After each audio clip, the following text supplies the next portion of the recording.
یہ جو معراج ہوئی ہے اس کا پس منظر کیا ہے، مختصراً عرض کرتا ہوں۔ ایک ایسا موقع آیا کہ حضور علیہ الصلوۃ والسلام نے جب نبوت کا اعلان کیا، پھر کچھ عرصہ چھپ کر دعوت دی، پھر اللہ نے حکم دیا، اللہ رب العزت نے کہ اب اس کو اعلانیہ کہو۔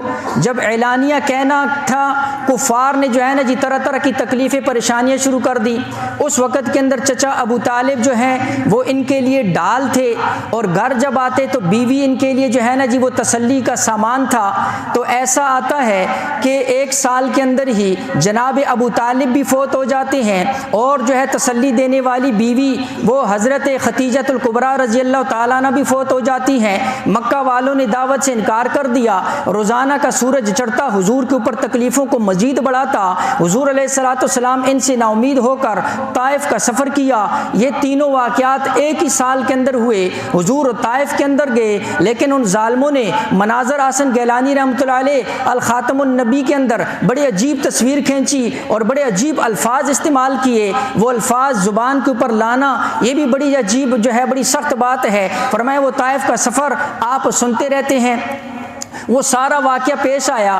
اس سب کے بعد، اتنی تکلیفوں پریشانیوں کے بعد، جب لوگوں نے تنہا چھوڑ دیا، تنہائی کا جو ہے نا وہ یکتا، اور آپ کو جو ہے نا کیا کہنا شروع کر دیا، آپ کی نسل آگے نہیں چلے گی۔ کافروں نے کہنا شروع کر دیا نرینہ اولاد کوئی نہیں ہے، آگے نام لیوا کوئی نہیں ہوگا۔ کافروں نے کہنا شروع کر دیا، غریبوں نے ایمان لایا، بڑے بڑے سردار تو آپ پر ایمان نہیں لے کر آتے ہیں۔ کافروں نے کہنا شروع کر دیا آپ کا کوئی والی مددگار کوئی نہیں ہے۔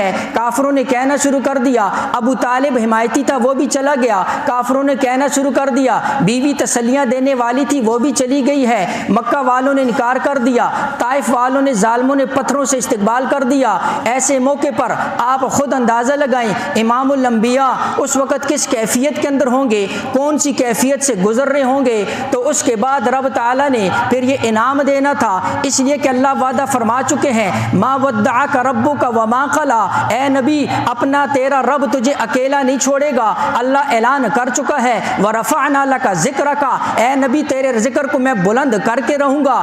اللہ اعلان کر چکا ہے تیرا دشمن بے نام و نشان رہے گا۔ اللہ اعلان کر چکا ہے نبی ہم نے تیرے اوپر ختم نبوت کا تاج صدا دیا ہے۔ اللہ اعلان کر چکا اے نبی ہم کسی موقع پر تجھے اکیلا نہیں چھوڑیں گے۔